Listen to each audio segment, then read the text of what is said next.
Waziri wa Nishati Mheshimiwa Deogratus Ndejembi amesema serikali itaendelea kuchukua hatua madhubuti kuimarisha na kuendeleza sekta ya nishati nchini kwa kushirikiana na wadau mbalimbali wakiwemo sekta binafsi. Akizungumza bungeni jijini Dodoma wakati akiwasilisha bajeti ya Wizara ya Nishati kwa mwaka wa fedha 2026/2027, Ndejembi amesema vipaumbele vikuu ni kuimarisha uzalishaji, usafirishaji na usambazaji wa umeme nchini. Katika mwaka 2025/2026, serikali kupitia Wizara ya Nishati iliendelea na utekelezaji wa programu, miradi na kazi mbalimbali zinazohusu uzalishaji, usafirishaji na usambazaji wa umeme vijijini na mijini na vitongojini, utafutaji na uendelezaji wa mafuta na gesi asilia, pamoja na kuendelea na matumizi ya nishati safi ya kupikia nchini, ambapo mafanikio mbalimbali yalipatikana kama inavyoelezwa kwa kina katika sehemu B ya hotuba yangu ukurasa wa 21 hadi 142. Mikoa ya Rukwa, Kagera, Lindi na Mtwara inatarajiwa kuunganishwa katika gridi ya taifa, hatua itakayoongeza upatikanaji wa umeme kwa wananchi. Katika mafanikio, serikali imeendelea kupanua miundombinu ya nishati na kuongeza wigo wa huduma kwa kasi kubwa.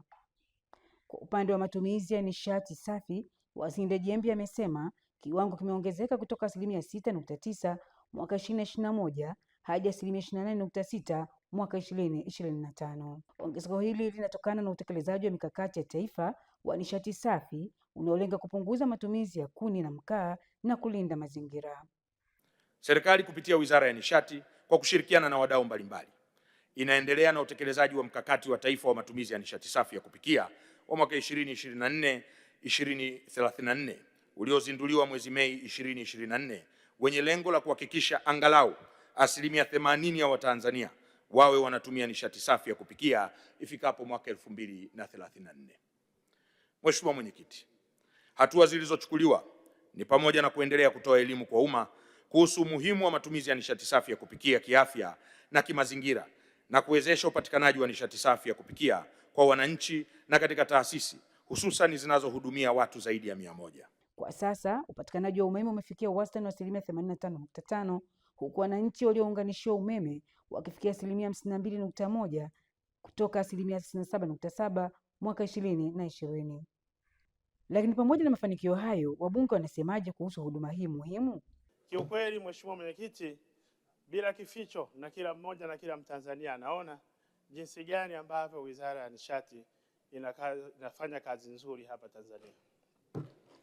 Mheshimiwa Mwenyekiti, wizara hii imekuwa ni mojawapo ya wizara ya mfano katika kuhakikisha kwamba kila Mtanzania anapata umeme. Lakini sio kupata umeme tu, hata katika service pale ambapo kuna changamoto, wizara hii watu wake wamekuwa wakirespondi kwa haraka sana. Niwapongeze sana watendaji wote wa TANESCO Tanzania kwa jinsi ambavyo wanarespondi kwenye matatizo ya umeme yanapokuwa yametokea kwa uharaka sana. Leo hii tunaongelea kwamba vijiji vyote 12,318 vimekwisha, 61% vitongoji vyote 64,359 vimekwisha, na bado tunaendelea kufika mwaka 2030 tutakuwa na 100%. Lakini hili linaweza vile vile likatuteki by surprise, tukasema kwamba labda yawezekana kazi ya REA inaisha.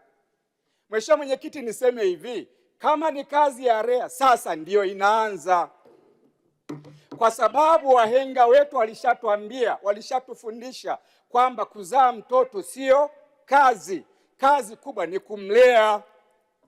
REA wametuzalia mtoto, sasa je, huyu mtoto apate kwa shako? Waziri Ndejembi ameliomba bunge kuidhinisha bajeti ya jumla ya shilingi trilioni 2.5 kwa ajili ya wizara na taasisi zake kwa mwaka wa fedha 2026/2027. Hatua hizi zinatarajiwa kuendelea kuimarisha sekta ya nishati na kuchochea maendeleo ya kiuchumi nchini. Mimi ni Zetoni Mkwama, Maelezo TV, Dodoma.